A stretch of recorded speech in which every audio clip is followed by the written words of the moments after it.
అందరికీ నమస్కారం. Welcome to Suman TV. నా పేరు స్వప్న. గుండె పదిలంగా కొట్టుకుంటూ అంతసేపు కూడా మన జీవితం, మన ప్రాణం ఉంటుంది పదిలంగా. తర్వాత ఏమవుతుందంటే గాల్లో కలిసిపోయే ప్రాణాలు అంటాం. గుండె అంత చాలా చాలా ఇంపార్టెంట్ ఆర్గన్ అన్న విషయం జగమెరిగిన సత్యం. మామూలుగా ఈ మధ్యకాలంలో 40 ఏళ్ళకి ఎందుకు హార్ట్ అటాక్స్ వస్తున్నాయి, 25 ఏళ్ళకే హార్ట్ అటాక్ ఎందుకు వచ్చింది అని అడుగుతున్నాం కదా. కానీ ఇవాళ మనం మాట్లాడబోయే డాక్టర్ గారు చాలా సుపరిచితులు, సుప్రసిద్ధులు. ఎందుకంటే 106 సంవత్సరాల ఒక మహిళకి గుండెపోటు వస్తే ఆవిడని కాపాడి ఆవిడ 110 సంవత్సరాల వరకు బతికేలాగా ఆయన కొనసాగించారనమాట. అంతేకాదు 25,000కి పైగా ఇంటర్వెన్షనల్ కార్డియాలజీలో ప్రొసీజర్స్ చేస్తూ బహుశా 2-3 లక్షల మంది జీవితాలని తాకుంటారు, గుండెల్ని కాపాడుంటారు. ఆయన డాక్టర్ సుధీర్ కోగంటి గారు from Apollo hospitals, financial district. And వారి ప్రయాణంలో దేశ విదేశాల్లో చాలా విషయాలు తెలుసుకున్నారు, నేర్చుకున్నారు. ఇవాళ కూడా మనకి చాలా విషయాలు చెప్పబోతున్నారు. నమస్కారం అండి. నమస్కారం. సో ఎలా సాగింది సార్ కార్డియాలజిస్ట్గా మీ ప్రాణం? కార్డియాలజీకి ఉండే అంత ఒక ఆరా ఇతర ఫ్యాకల్టీస్కి మరి చెప్పలేము, ఉందో లేదో. But what do you say sir? మీరు చెప్పింది చాలా యాప్ట్గా చెప్పారు, కార్డియాలజిస్ట్ ఉండే ఆరా అని చెప్పి. దాని వెనకాల చిన్న ఇన్స్పిరేషన్ ఉంది. నేను కార్డియాలజిస్ట్ ఎందుకు అయ్యాను దానికి. మీకు అందరికీ తెలుసు, నేను ఏఎఫ్ఎంసీలో మెడిసిన్ చదివాను, ఆర్మ్ ఫోర్సెస్ మెడికల్ కాలేజ్లో. It's a very competitive entrance. దేశం మొత్తం రాస్తే ఎంత 105 సీట్స్ ఏమి ఉండే, 80 బాయ్స్ 25 గర్ల్స్ అనమాట. So I happy to be one of those boys. So అదంతా ఈ యూకే వెళ్ళిన తర్వాత, యూకేలో నేను మెడికల్ రొటేషన్ చేస్తున్నప్పుడు ఐసీయూలో పోస్టింగ్ చేస్తున్నాను. మెడికల్ ఐసీయూలో పోస్టింగ్ చేస్తుండే. ఆ మెడికల్ ఐసీయూలో చూసినప్పుడు కార్డియాలజిస్ట్ రౌండ్స్కి వచ్చేవాళ్ళు అన్నమాట. వాళ్ళు వచ్చినప్పుడు వాళ్ళ ఆరాని చూసినప్పుడు అందరూ ఎట్లా అటెంటివ్ అయిపోయేవాళ్ళు.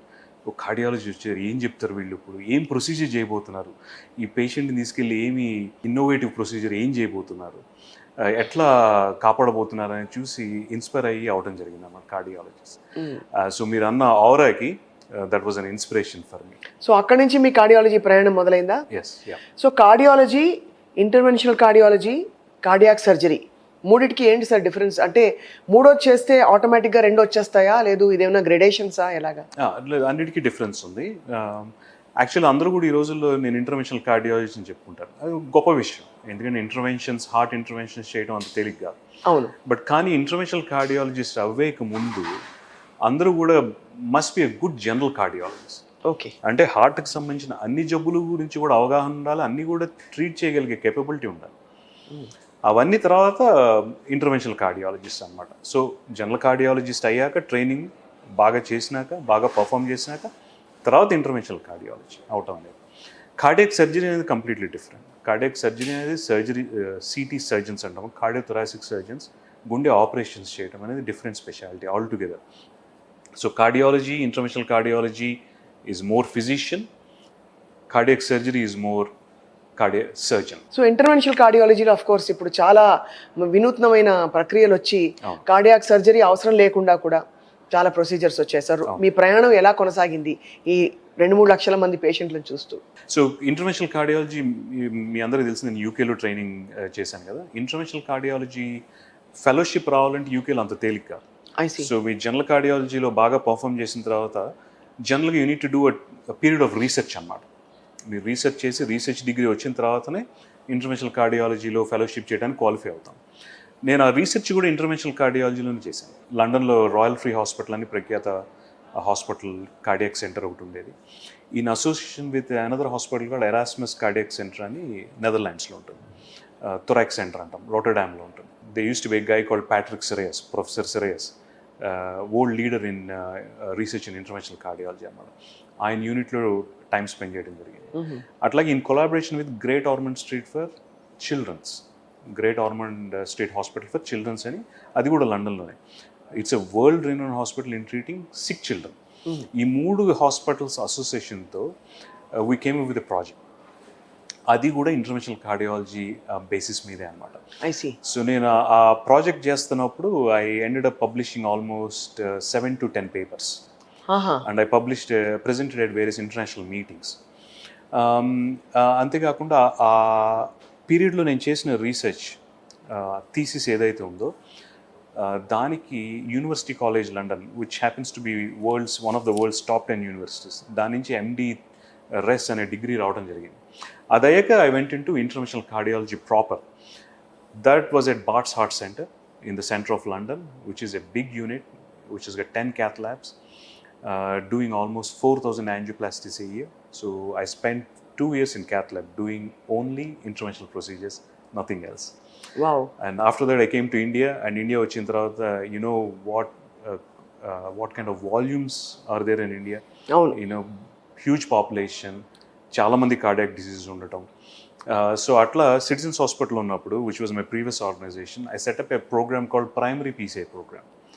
ప్రైమరీ పీసీఐ అంటే డే అయినా నైట్ అయినా హార్ట్ అటాక్తో వచ్చిన పేషెంట్ ఇమీడియట్గా క్యాత్ ల్యాబ్కి తీసుకెళ్ళి ట్రీట్మెంట్ అందించడం అన్నమాట. That programme became very very successful. So we touched almost Nallagandla నుంచి all the way up to Zahirabad. A lot of areas we touched. So, in short, it's very rewarding and it's very fruitful, and I'm glad to treat all those patients. So you've had such a fulfilling journey so far. Yeah. So doctor Sudheer గారు, 106 సంవత్సరాలకి గుండె కొట్టుకోవడమే ఒక పెద్ద అద్భుతం. In fact ఈ మధ్యకాలంలో 90-95 ఏళ్ళకి ఎవరైనా చనిపోతే కూడా ఫుల్ లైఫ్ బతికారులే అనుకుంటున్నాం. సో 106 సంవత్సరాల మహిళకి హార్ట్ అటాక్ రావడం ఏంటి, మీరు బతికించడం ఏంటి, అది కాకుండా కూడా ఇంకేమైనా హైలీ క్రిటికల్ కేసెస్ని మీరు సో దట్ 106 సంవత్సరాల మహిళకి ట్రీట్మెంట్ చేయడం అనేది ఇట్ వాజ్ వెరీ సాటిస్ఫైయింగ్. ఎలా వచ్చింది సార్ ఆవిడ? సో ఆవిడ వికారాబాద్లో ఉండేవాళ్ళు. వాళ్ళ అబ్బాయి తీసుకొచ్చారు. ఆయన హీ వాజ్ ఆల్సో 70. ఆయన ఎమర్జెన్సీకి తీసుకొచ్చారు. మా అమ్మకి బాగా ఛాతీలో నొప్పి వస్తుంది, ఏంటో చూడండి అని చెప్పి. మా ఎమర్జెన్సీ వాళ్ళు, నేను ఇందాక చెప్పాను కదా ప్రైమరీ పీసీఐ ప్రోగ్రామ్ అని, that such a successful programme. Patient chest పెయిన్తో రాగానే ఎమర్జెన్సీలు ఇమీడియట్గా ఈసీ చేసేవాళ్ళు అన్నమాట. ఈసీ చేసి నేను ఏం చేశాను అంటే ఒక వాట్సాప్ గ్రూప్ క్రియేట్ చేశాను కార్డియాలజిస్ట్కి, ఎమర్జెన్సీ డాక్టర్స్కి అందరికీ. అందులో పెట్టేసేవాళ్ళు వాళ్ళు. అది చూడంగా నాకు అర్థమైపోయింది దిస్ ఇస్ హార్ట్ అటాక్ అని. ఇమీడియట్గా కిందకి వెళ్తే చూస్తే చాలా చిన్న lady, very tiny lady, 40-45 kilos ఉంటుందేమో, in huge amounts of pain, చాలా పెయిన్తో బాధపడుతుంది హార్ట్ అటాక్ వల్ల. సో ఇమ్మీడియట్గా క్యాత్ ల్యాబ్ షిఫ్ట్ చేసేసి యాంజియోగ్రామ్ చేస్తే రైట్ సైడ్ ఆర్టరీ బ్లాక్ అయిపోయింది అన్నమాట. అది ఓపెన్ చేసి ఒక్క స్టెంట్ పెట్టాను, టేబుల్ మీద చక్కగా నిద్రపోయినాం, పెయిన్ అంతా తగ్గిపోయి నిద్రపోవడం. సో టెక్నికలీ మీరు చేసిన యాంజియోప్లాస్టీ. రైట్. సో 2 daysలో షీ వెంట్ హోమ్. ఆ తర్వాత she kept on coming for follow up. At 110 years she passed. బా, అసలు ఆవిడ అంత వయసు ఎలా బతికిందో అని పెద్ద ఆశ్చర్యం. ఆ టైంలో చాలా రిస్క్ కదా, ఏదైనా జరగచ్చు. So how did you feel after that case sir? That was very satisfying. నేను చాలా మందికి చెప్పడం జరిగింది అప్పుడు. Actually it became so famous. Eenadu front పేజ్లో it came across both the states అన్నమాట. But equally you know old కాకపోయినా I did one more procedure which is also equally challenging and rewarding. 94-year-old లేడీకి we changed her heart valve without doing surgery. TAVI. Yeah, that is my oldest. Probably one of the oldest in the country. Maybe not the oldest in the world, but probably in the country. So 94కి TAVI చేయడం జరిగింది. And it's 3 years now, she's 97, she still comes for follow-up. బాబోయ్, 97 yearsకి అంత వస్తున్నారు. ఈ 100 సంవత్సరాలు బతికే ఆ tendency, అది అసలు ఏంటి, సీక్రెట్ ఏంటంటారు sir? Well, I think those days, first of all, good genes. ఎందుకంటే వాళ్ళ పిల్లలు కూడా 70-80కి they're also healthy. And then I think it's a lifestyle habits actually. Hard work చేయటం ఆ రోజుల్లో, హెల్తీ డైట్ తీసుకోవటం, టైంకి పడుకోవటం, టైంకి లేకపోవటం, ఇట్లా it's a very discipline life అనమాట, which I think unfortunately lot of youngsters are lacking now. So basically 100 సంవత్సరాలు బ్రతకాలంటే డిసిప్లిన్ అవసరం, ఎక్సర్సైజ్ ఎంత అవసరం సార్? చాలా అవసరం. So basically you need to lead a very boring life. 100 బతకాలంటే you need to very discipline life. Same టైంకి లేకపోవటం, same type of exercise, same type of food, రోజు night 7 to 8 hours uninterrupted sleep, ఇవన్నీ చేస్తే I think you have a very good chance of going. ఇప్పుడు అదే sir conflict ఏంటంటే, బతికి చచ్చిపోవచ్చు కదా, ఎంతకాలం బతకాలో బతికేసి హాయిగా తినేసి తాగేసి తిరిగేసి చచ్చిపో, వర్సెస్ చాలా కాలం బతకాలి అనే ఒక తపన. వెల్, మీరు అన్నట్టు it's not in our hands. Okay, తినేసి తాగేసి అయిపోతే ఎంజాయ్ చేసి చచ్చిపోతే బాగుండని అంటున్నారు కదా, it's not in our hands, right? What if that particular person had a heart attack or a brain stroke and becomes dependent? అవును. సో దెన్ దట్స్ వెరీ చాలా కష్టతరమైన పరిస్థితి. కరెక్టే సార్ మీరు అనేది. అయితే ఇక్కడ ఇంకొక తిరగాల్సిన ప్రశ్న కూడా అడగాలి. చాలా డిసిప్లిన్డ్గా ఉన్నారు వీళ్ళు అనుకుంటున్న వాళ్ళకు కూడా ఇలా స్పీచ్ ఇస్తూ ఒక స్టూడెంట్ కొలాప్స్ అయిపోయి చచ్చిపోతుంది. అలాగే దేవుడికి హారతి ఇస్తూ ఒక పెద్ద ఊరేగింపులో ఒక మనిషి అలా అక్కడ కొలాప్స్ అయిపోయినది. Sudden cardiac failure. ఎందుకు జరుగుతుంది సార్ అలాగా? Those are a bit rare rare. కానీ అవి మనకి ఎగ్జాక్ట్గా బిహైండ్ ద సీన్స్ ఏంటనేది, వాళ్ళ హెల్త్ ఏంటనేది మనకు తెలియదు జనరల్గా. And one more important thing is ఇండియాలో we don't do autopsy at all. So వాళ్ళకి ఏమైనా జెనెటిక్ కండిషన్ ఉందా, జెనెటికల్లీ హార్ట్ ఏమైనా అబ్నార్మల్ ఉందా, ఇవన్నీ మనకు తెలియదు. కార్డియోమైపతీస్ అనేవి ఉన్నాయి కదా, అవును. హార్ట్ మజిల్ ప్రాబ్లమ్స్ అనేవి, హార్ట్ వాల్వ్ ప్రాబ్లమ్స్ అనేవి, అవి ప్రీవియస్గా స్క్రీనింగ్ అయితే మనకు తెలుసు. అవన్నీ చేయనప్పుడు మనకు తెలియదు. అట్లాంటి ప్రాబ్లమ్స్ ఏమి ఉన్నప్పుడు ఈ ఎగ్జైట్మెంట్లో they can have cardiac rhythm problems. That can cause sudden cardiac. అది సడన్ గా అలా కూడా జరగచ్చు. కాబట్టి వాటిని జనరల్ నార్మల్ కేటగిరీలో పెట్టుకోకూడదు మనం. కానీ 100 సంవత్సరాలు బ్రతకాలంటే మీరు అన్నట్టు బోర్ కొట్టే జీవితం, ఆల్మోస్ట్ ప్రెడిక్టబుల్ గా. Absolutely got to be discipline life అన్నమాట. అది once in a while you can have a cheat day, అది మేబీ వన్స్ ఎవ్రీ 10 days అట్లా. But I think Monday to Saturday got to be same boring routine. ఈ routines విషయంలో sir, మన ఇతర దేశాల్లో మీరు ఉండొచ్చారు కాబట్టి చాలా ఈజీ అనిపిస్తుంది అమలు పరచడం. అమెరికాలో ఉండడం, యూకేలో ఉండడం, ఇలాంటి దేశాల్లో ఉన్నప్పుడు it's very easy to follow a routine. భారతదేశంలో మనకి 10-11 తర్వాత life begins at 11 PM in the night. So మీకు ఛాలెంజింగ్ అనిపిస్తుందా అది మెయింటైన్ చేయడం? No, it's very easy for me. Even today, I eat the same breakfast, which is oats with either nuts or berries, strawberries, blueberries. And lunch is always quinoa with a little bit of curry. And evening, maybe a little bit of coffee with nuts. And night, I eat a little bit of brown rice with curry and yogurt. And Monday to Saturday, that's the same. Same, ఇంకా ఏమి డివేట్ అవ్వరు. No. So vegetarian diet versus non vegetarian diet, doctor Sudheer గారు, మీరు ఏమన్నా advocacy ఉందా మీకు ఈ విషయంలో? I think both are important. I think eating non-vegetarian is important. Protein అనేది కావాలి బాడీకి, but it got to be in moderation. Weekly maybe twice, not every day. Right. And the way you eat that protein is also important. ఎట్లా పడితే అట్లా deep fry చేసేసి with lots of spices and all, it's not good. You can always eat grilled and boiled kind of meat. You can season it. But eating meat for protein is not an excuse. There are a lot of sources of plant-based protein. Correct. మన తినే pulses కానివ్వండి, green leafy vegetables కానివ్వండి, nuts కానివ్వండి, వీటన్నిటిలో కూడా protein ఉంటుంది. Soya, tofu, we can supplement those for protein. అవి better choices అంటారు. యా. సో మనకి ఫుడ్ అది కాకుండా మీ రొటీన్, నిద్ర లేచే రొటీన్, మీ ఎక్సర్సైజ్ రొటీన్ కూడా మీరు సెట్ చేసేసుకున్నారా? ఎవ్రీ మార్నింగ్ జిమ్, 3 days వెళ్తాను జిమ్కి, వెయిట్ లిఫ్టింగ్ అని వాటికి కానీ. మిగతా 3 days run or a brisk walk అట్లా చేస్తాను. And night sleep is usually same time, 10:30 to 5:30. అది. సో ఈ రొటీన్ ఫాలో అవుతున్నారు కాబట్టి మీరు ఎగ్జాంపుల్గా మీ పేషెంట్లు కూడా చెప్పగలుగుతున్నారు ఇలాగే ఫాలో అవ్వాలని చెప్పి. సో సార్, ఒకప్పుడు ఇండియా, మన పేరెంట్స్ జనరేషన్ మీరు అన్నారు కదా, హ్యాబిట్స్ బాగుండేవి కాబట్టి వాళ్ళు ఎక్కువ కాలం బతికేవాళ్ళు, హెల్దీగా ఉండేవారు. ఇప్పుడు చూస్తే యంగర్ జనరేషన్లో కూడా చాలా హెల్త్ ఇష్యూస్ టీన్స్ నుంచి మొదలైపోతున్నాయి. ఇండియా ఎందుకు ఇంత అన్హెల్దీగా మారిపోయింది మీ దృష్టిలో? ఐ థింక్ మన కళ్ళ ముందే ఉంది ఆన్సర్. ఎన్ని కెఫేస్ వచ్చినాయి, ఎన్ని బిస్ట్రోస్, ఎన్ని ప్రాసెస్డ్ ఫుడ్ షాప్స్ వచ్చేసినాయి. మన చిన్నప్పుడు when was the first time మీరు పిజ్జా ఏ ఏజ్లో తిన్నారు ఫస్ట్ టైం? చాలా లేట్ గా తిన్నారు. అప్పుడు పిజ్జా కాన్సెప్ట్ లేదు ఫ్రాంక్లీ. yes, I think నేను 20కే తిన్నాను first time. Pizza slice was at 20. ఇప్పుడు చిన్న 3 years 4 years కి they're eating pizzas, KFCs and all, right? అవును. అంటే అప్పట్లో ఒక్క చోట ఎక్కడో దొరికేది, ఒక బేకరీలో, అది కూడా దేశవాళీ పిజ్జా. కరెక్ట్. ఇప్పుడు మనకి అవుట్లెట్స్ బాగా వచ్చాయి. అవును, ఎక్కడంటే అక్కడ. సో మన చిల్డ్రన్కి దర్ స్పాయిల్డ్ ఫర్ చాయిస్, ఏది కావాలంటే దొరుకుతుంది. So pizzas, burgers, ultra processed food అంటాం కదా, ఇవన్నీ చాలా ఎక్కువ తినేస్తున్నారు. దానికి తోడు స్మోకింగ్ పెరిగిపోయింది, ఆల్కహాల్ కన్సంప్షన్ చాలా పెరిగిపోయింది. All the pubs and bars are very busy. ఏ పబ్కి బార్కి వెళ్ళిన weekends till closing time they are very busy కదా.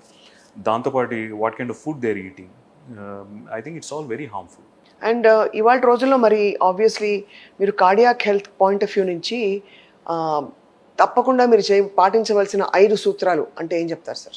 సో ఒకటి, నేను చెప్పినట్టు అల్ట్రా ప్రాసెస్ ఫుడ్ అనేది కంపల్సరీగా అవాయిడ్ చేయడం, right? Second thing, leading a very ultra process foods అంటే మనకి ప్రేక్షకులకు అర్థం అవ్వడానికి బిస్కెట్లు, బ్రెడ్లు, ఐస్ క్రీమ్స్, ఇవన్నీ బేకరీ ఐటమ్స్ అన్ని మైదాతో చేసినవన్నీ. చక్కగా మధ్యాహ్నం ఒక కప్పు చాయ్, ఒక బాగా ఆయిలీగా ఉండే కర్రీ పఫ్, అది మన టిపికల్. సో మీరు అన్నట్టు అది ఒకటి. తర్వాత discipline life. Sleep is very under rated. చాలా మంది స్లీప్ని నెగ్లెక్ట్ చేస్తారు. ఆ 7 hours అనేది, 7 to 8 hours అనేది నైట్, 8 కాకపోయినా 7 hours అనే అన్ఇంటరప్టెడ్ స్లీప్ అనేది చాలా ఇంపార్టెంట్ హెల్తీ లైఫ్ స్టైల్ కానీ. Next is health screening. మామూలుగా మన హెల్త్ ప్యాకేజెస్ అన్ని 40 కంటే పైన చేస్తుంటాం కదా రెగ్యులర్గా. ఇప్పుడు హాస్పిటల్స్ అన్నింటిలో కూడా ఇప్పుడు మన దాంట్లో అపోలోలో ప్రో హెల్త్ ప్యాకేజ్ అని చేస్తాం. 40 జనరల్గా 40 years పైన వాళ్ళకి చేస్తుంటాం. కానీ ఎట్ రిస్క్ ఇండివిజువల్స్ ఉంటారు కదా కొంతమంది, దోస్ హూ స్మోక్, లేకపోతే ఫ్యామిలీలో ఎర్లీగా హార్ట్ డిసీజ్ వచ్చిన వాళ్ళు కొంచెం ఎర్లీగా కూడా స్క్రీన్ చేయించుకోవడం better. Right. And exercise. So screen చేయించుకోవడానికి ఏమేమి టెస్ట్ చేయాలి సార్? ఇప్పుడు హెల్దీ అడల్ట్, హైపర్ టెన్షన్ లేదు, డయాబెటీస్ లేదు, అండర్లైయింగ్ సిండ్రోమిక్స్ ఏమీ లేవు, ఏమేమి టెస్ట్ చేయించుకోవాలి? చిన్న వాళ్ళకి నేను అనుకోవడం లిపిడ్ ప్రొఫైల్ ఒకటి, దాంతోపాటుగా lipoprotein A and apolipo B, homocysteine, HSCRP అనే ఫ్యూ టెస్ట్ ఉన్నాయి. అవి చేసుకుంటే సరిపోతుంది. వాళ్ళకి రిస్క్ ఉందా లేదా అని తెలిసిపోతుంది. కొంచెం పెద్ద వయసు వచ్చేసిన తర్వాత ఈ టెస్ట్తో పాటుగా ECG, echo, treadmill and CT calcium score అనేది ఎక్కువగా చేస్తున్నాం ఈ రోజుల్లో, బాగా ఎర్లీగా బ్లాక్స్ అనేది డిటెక్ట్ చేయడం కోసం. రైట్. అవి సరిపోతాయి. So HSCRP is a sure indicator అండి? షూర్ ఇండికేటర్ కాదు, ఇట్స్ ఎ మార్కర్. ఇప్పుడు ఎథెరోస్క్లెరోసిస్ అంటాం, బాడీలో కొలెస్ట్రాల్ డిపాజిట్ అయ్యే ప్రాసెస్ని ఎథెరోస్క్లెరోసిస్ అంటాం. అది ఇన్ఫ్లమేటరీ ప్రాసెస్. అది అంటే మనకి కాలుకి ఏమైనా దెబ్బ తగిలినప్పుడు, ఏదైనా పురుగు పుట్టినప్పుడు ఆ రియాక్షన్ వస్తుంది చూసారా, అట్లాంటి రియాక్షన్ బాడీలో లో స్కేల్లో జరుగుతూ ఉంటుంది ఏళ్ల తరబడి. దానికి HSCRP is a marker. So అది హైగా ఉంటే డెఫినెట్గా అలర్ట్ అవ్వాలి, ఉండే అవకాశం ఉంది. యా. డాక్టర్ సుధీర్ కోగంటి గారు, సో మిమ్మల్ని ఒక క్వశ్చన్ అడగబోతున్నాం. ఇవాళ మీకోసం ఒక ప్యాకెట్ తీసుకొచ్చాం, చిన్న గిఫ్ట్. ఇది బ్రాండ్ ఏమి చూపించట్లేదు సార్ మేము, బట్ ఇది ఒక ప్యాకెట్ నెయ్యి 10 రూపాయలు. రోజు ఈ నెయ్యి వేసుకొని నేను తింటే ఏమవుతుంది? కంటెంట్ ఎంత నెయ్యి? అది 20 ml అండి. ఇది 20 milliliters ఆఫ్ ఘీ. ఇది వేసుకుంటే ఆయుర్వేదంలో చాలా మంచిదని చెప్తారు. కొన్ని చోట్ల ఇలాంటి కోకోనట్ ఆయిల్ కూడా తాగమని చెప్తున్నారు. ఇప్పుడు పొద్దున్నే తాగితే ఇన్ఫ్లమేషన్ తగ్గుతుందని. ఒక కార్డియాలజిస్ట్గా మీ అభిప్రాయం ఏంటి అబౌట్ దిస్? వీటి వేడికి కూడా ఎవిడెన్స్ లేదు. ఎవిడెన్స్ లేనప్పుడు ఏంటంటే మనం we are experimenting on our cells. అవును. సో అట్లాంటివి రికమెండ్ చేయొద్దు కూడా. But anyway sir, all these things apart, నెయ్యి, నూనె ఈ వాడకం, ఇలాంటి ఫ్యాట్స్ మన బాడీలోకి రావడం, మనం ఒక 1500 calorie డైట్ తీసుకుంటే ఎంత శాతం ఆఫ్ దిస్ డయట్ ఈ క్యాలరీస్ రావాలని మీ అభిప్రాయం? సో బేసిక్గా balance diet is very important అనమాట. ఏదో ఒకటి ఎక్కువ ఒకటి తక్కువ ఉండకూడదు, right? So at least 1/2 gram per kg protein అనేది ఇంపార్టెంట్. అది చాలా ఇంపార్టెంట్. ఇప్పుడు 1 gram అంటున్నారు కదా సార్, హాఫ్ చార్ సరిపోతుంది? హాఫ్ తీసుకోగలిగిన చాలు, రైట్? 1/2 to 1 gram. సో ఒక 65-70 కిలోలు ఉంటే ఒక 40 grams ప్రోటీన్ మినిమం ఉండాలి. సరిపోతుంది. ఎస్, సరిపోతుంది. మిగతాది మీరు బ్యాలెన్స్ డైట్ చేసుకున్నప్పుడు ప్రోటీన్ కొంత, కార్బోహైడ్రేట్స్ ఒక 1/3, మిగతా అంత ఫ్యాట్, నట్స్ ఇట్లాంటివన్నీ, పల్సెస్ అన్నీ ఇంకో 1/3 అట్లా పెట్టుకుంటే సరిపోతుంది. ఎందుకు అడిగారంటే సార్, ఇప్పుడు మీరు చెప్పారు 40 grams ఆఫ్ ప్రోటీన్ అంటే 4 grams 4 calories per gram of protein. So మన 1500 calories-లో 160 నుంచి 200 calories మాత్రమే ప్రోటీన్ నుంచి వస్తుంది. We have a good 1200 to 1300 calories left. అవి ఎక్కడి నుంచి రావాలంటే కార్బోహైడ్రేట్స్ ఈ మధ్య వద్దంటున్నారు. Don't eat carbs, carbs will convert into sugar అంటున్నారు. So then what do you fill that up with? Carbs are very important because it's a main energy source కదా. మనం ఏమైనా పని చేయాలన్నా, ఇమీడియట్గా ఏమన్నా వర్క్ చేయాలన్నా మనకి ఎనర్జీ సోర్స్ కావాలి కదా. That is carbs. Eating carbs is not a problem. Excess carbs is a problem. Excess calories is a problem. Right. So, మీరు 1500 calories. Actually it's 1800 calories for women, 2100 calories for men. ఆ 21 కాకుండా 2500, 3000 calories, that is the problem. Right. So మనకి high calorie 1 meal ఇలాంటిది అలా అక్కడి నుంచి వచ్చేది dangerous. Because ఒక్కసారి మనకి ఒక పెద్ద డెజర్ట్ తింటే బోల్డ్ అని క్యాలరీలు వచ్చి పడిపోతాయి. దాన్ని బర్న్ చేయలేక మనం. నేను ఎప్పుడు హెల్త్ టాక్స్కి వెళ్ళిన టిపికల్ కూడా చెప్తూ ఉంటాను. మన హైదరాబాదీ బిర్యానీ, డబుల్ కా meetha, coke, that's called a marathon meal. ఎందుకంటే అవన్నీ బర్న్ చేయాలంటే you need to run a marathon. 42 kilometers. అంటే ఒక బిర్యానీ, ఒక కోక్ అండ్ ఒక డబుల్ కా మీఠా మీరు తినేసి దాన్ని బర్న్ చేయడానికి 42 kilometers పరిగెడితే బర్న్ అవుతుంది. ఇన్ఫాక్ట్ సార్ ఇక్కడ అడగాలి తప్పదు, ట్రెడ్మిల్ మీద చేసే ఎక్సర్సైజ్ 1 గంట సేపు కష్టపడి పరిగెడితే మనం బర్న్ చేసేది 200 calories మాక్సిమం. కొంచెం ఇంట్లో అది పెట్టుకున్నా కూడా. So what is the best form of exercise? No, I think previously we used to think cardio is best. But I think cardio is good, but cardio కూడా చాలా ప్రాబ్లమ్స్ ఉన్నాయి. Cardio అంటే aerobic exercise, treadmill కానివ్వండి, swimming కానివ్వండి, jogging కానీ ఇట్లాంటివన్నీ. Only doing cardio is not going to be enough. ఎందుకంటే cardio చేసినప్పుడు మీరు ఆ కాసేపు క్యాలరీస్ బర్న్ చేస్తారు, తర్వాత ఇంకేం ఉండదు. So you need to mix cardio with weight lifting. Weight lifting తోడు ఏమవుతుందంటే you're going to involve all your big muscles in the body అనమాట. And those muscles, even after you stop your exercise, they're going to burn the calories. అని అది important. కాబట్టి strength training and muscle building is చాలా important ఇవాళ రోజులో అని చెప్తున్నాం. So finally doctor Sudheer Koganti గారు, హార్ట్ బాగాలేదు, ఏదో తేడా కొడుతుంది అని ఐడెంటిఫై చేయడానికి 3 సిమ్టమ్స్ ఏంటి సార్? సడన్గా మనకి ఇప్పుడుండే రోజుల్లో చెమటలు పడుతున్నాయి, ఎందుకు పడతాయి అర్థం కాదు. ఇప్పుడు వచ్చి కూర్చుని ఏసీలో కూర్చున్నా కూడా అప్పుడప్పుడు, so that can be one sign. So what are the signs that you have? So నా దృష్టిలో 3 main symptoms sir cardiac problem ఉందా లేదా అని చెప్పేది ఏంటంటే, ఫస్ట్ ఈ చెస్ట్ పెయిన్. చెస్ట్ పెయిన్ కూడా ఏ పెయిన్ అంటే ఇక్కడ ఉంది కాదు. It's like a heavy weight on the chest అనమాట. ఈ ఛాతీ ఏరియాలో అంతా కూడా బరువు పెట్టినట్టుగా ఉంటుంది. అట్లాంటి చెస్ట్ పెయిన్ రెస్ట్లో వచ్చినా, ఎగ్జర్షన్ చేసినప్పుడు వచ్చినా, do not ignore. Next is breathlessness, ఆయాసం. ఇప్పుడు చాలామంది 2 ఫ్లైట్స్ ఆఫ్ స్టేర్స్ ఎక్కగానే నాకు కొంచెం ఆయాసం వచ్చింది, కానీ with in few seconds settle అయిపోతారు. అవును. అట్లా కాకుండా ఎక్కినాక చాలా టైం పట్టేస్తుంది అనుకోండి రికవర్ అవడానికి, లేదా ఇదివరకు నడిచేంత డిస్టెన్స్ నడవడానికి ఇబ్బంది పడుతున్నారు, బ్రెత్లెస్నెస్, అట్లాంటి సిమ్టమ్ ఉన్న ఇమీడియట్గా get alerted. Third probably mix of symptoms అన్నమాట, ఒక్కటని కాదు. పాల్పిటేషన్స్, గుండె దడలా అనిపించిన, కాళ్ళ వాపు అనిపించిన, ఏ ఎక్స్ప్లెనేషన్ లేకుండా కళ్ళు తిరిగి పడిపోయినా, ఇట్లాంటివి ఏమున్నా కూడా తప్పకుండా హార్ట్ ఇష్యూ ఉండొచ్చు. Yeah. Right. Doctor Sudheer Koganti గారు, మీ అపారమైన ఎక్స్పీరియన్స్, వరల్డ్ ఎక్స్పీరియన్స్ చాలా మందికి ఉపయోగపడింది. ఇవాళ మీరు చెప్పిన 106 సంవత్సరాలు 94 సంవత్సరాల మహిళల హార్ట్ అటాక్ కండిషన్స్, ఫస్ట్ వాళ్ళకి హార్ట్ అటాక్ రావడం, వాళ్ళు బతకడం, చాలా ఆరోగ్యంగా ఉండడం, these are all giving us a lot of trust and hope. So healthy hearts ఉండాలని మేము కోరుకుంటున్నాం. మీ అనుమతితో ఎప్పటికప్పుడు మిమ్మల్ని పలకరించి మీ నుంచి most credible information for heart care తీసుకోబోతున్నాం in Suman TV. Thank you thank you so much sir. నమస్తే.